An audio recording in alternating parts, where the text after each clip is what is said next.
When Chris Brogan goes negative, it looks kind of like this. We should all be so lucky. Now, other than being jealous, well, yeah, a little jealous, but mostly mystified by his success, I have no issues with Chris Brogan. Directly or otherwise, he's been the subject of several dozen stories here over the years, and despite what I said here, Chris Brogan's a pretty smart guy. So let me be clear about something. I find Chris Brogan fascinating, both at multiple case study levels and as a human being. He's a nice guy, he has a lot of energy. So, although this piece talks about and may seem to be about negativity, it's really about business process and content marketing and about business change.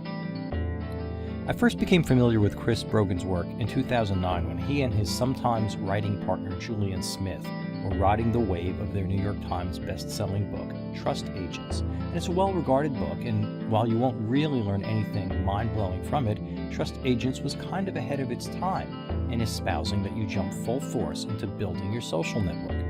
Trust Agents was also a bit too touchy-feely, except it wasn't. Study after study has shown that being positive matters.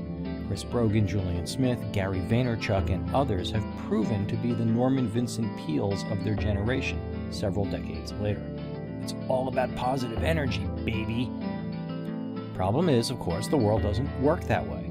Yeah, you do need to be positive whenever you can, but there's a place in the world for negative opinion, thank you very much. I learned the art of the bleep sandwich some years back. You put the bad filling in between good slices of bread and voila, you have a negative message delivered in a positive way. It's always felt to me as though Chris Brogan couldn't bear to serve the stinky cheese. Until today. Chris just published something that tells me he has a problem on his hands, or several. At the very least, I'm hearing crisis of conscience. Oh, and by the way, you probably have the same problems on your hands as when Chris Brogan goes negative. What Chris Brogan's done in this article is what I've been telling you to do for as long as I've been writing here, honestly, for as long as I can remember. And I went there as recently as last week in this post about the need for clear messages in content marketing. Ever tried to correct a problem without mentioning what the problem is? Good luck. But as anyone who's parented in the last few decades has been taught and will tell you, it's the way you deliver a negative message that matters. When there's a problem, you don't blame the child, you blame their behavior. So let's repeat a few points about handcuffed negativity and about content marketing. You need to be engaged. Remarkably, Chris Brogan has dropped this point. You can no longer comment at his website. And Chris isn't alone. Uber popular, despite being a venture capitalist, Fred Wilson still allows comments, but is not much replying to them. Remarkably, and I told you he was smart, Brogan threatened to disengage several years ago. Negative feedback really can have positive results. Yeah, really positive results.